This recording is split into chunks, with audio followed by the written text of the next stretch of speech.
किसी गांव में एक गरीब किसान रहता था जो मेहनत मजदूरी करके अपना पेट भरता था। वह किसान रोजाना दूर नदी से पानी लाता था। किसान रोज सुबह सूर्योदय से पहले ही उठता और अपने दो घड़ों को एक डंडे में बांधता और डंडे को कंधे पर रखकर पानी लेने नदी की ओर चल देता। किसान की पिछले कई सालों से यही दिनचर्या थी। किसान के उन दो घड़ों में से एक घड़ आ फूटा हुआ था। किसान नदी से तो दोनों घड़े भरकर लाता, लेकिन घर आते आते फूटे घड़े से आधा पानी रास्ते में ही गिर जाता और घर आते आते सिर्फ 1.5 घड़ा पानी बचता। लेकिन किसान कभी भी इस बात को लेकर चिंतित नहीं होता। फूटे घड़े को खुद में बहुत शर्मिंदगी महसूस होती थी कि बेचारा किसान सुबह उठकर दूर तक पैदल जाता है और मैं बदले में उसे क्या देता हूँ, उसकी आधी मेहनत खराब कर देता हूँ। वहीं दूसरा घड़ा खुद पर गर्व महसूस करता था कि मैं पूरा पानी लेकर आता हूँ और अपने मालिक की मेहनत को बर्बाद नहीं होने देता।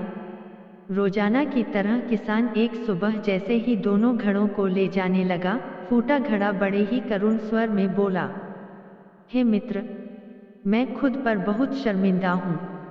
तुम रोजाना कितनी मेहनत करते हो और मैं आधा पानी रास्ते में गिरा देता हूँ, मुझे क्षमा करें। किसान भी घड़े की दशा देखकर बहुत दुखी हुआ। उसने फूटे घड़े से कहा, मित्र, तुम दुखी नहीं हो।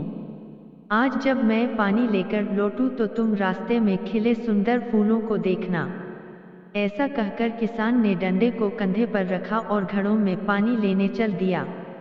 घड़े ने वैसे ही किया। उसने देखा कि पूरे रास्ते में रंग बिरंगे फूल खिले हुए थे, लेकिन फूटा होने के कारण उसका पानी लगातार निकलता जा रहा था। घर वापस आते ही घड़ा फिर से किसान से माफी मांगने लगा, मित्र, मैंने एक बार फिर आपकी मेहनत पर पानी फेर दिया और केवल आधा घड़ा ही पानी ला सका। किसान घड़े की बात सुनकर हंसा और बोला, मित्र, शायद तुमने ध्यान से उन फूलों को नहीं देखा। रास्ते में खिले हर फूल तुम्ही को देखकर मुस्कुरा रहे थे।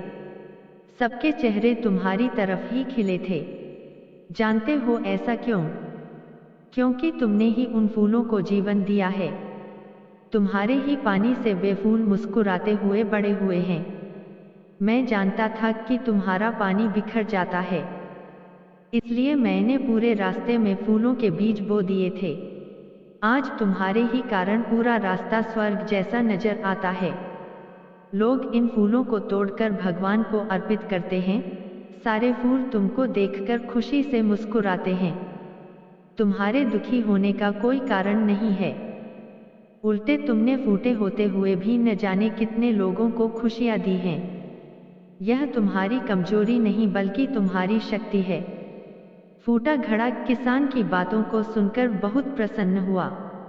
दोस्तों, हमें हमारी कमजोरी पर शर्मिंदा नहीं होना चाहिए, बल्कि उस कमजोरी को अपनी ताकत बनाकर आगे बढ़ते रहना चाहिए। दोस्तों, कहानी अच्छी लगी हो तो वीडियो को लाइक, शेयर और चैनल को सब्सक्राइब करें।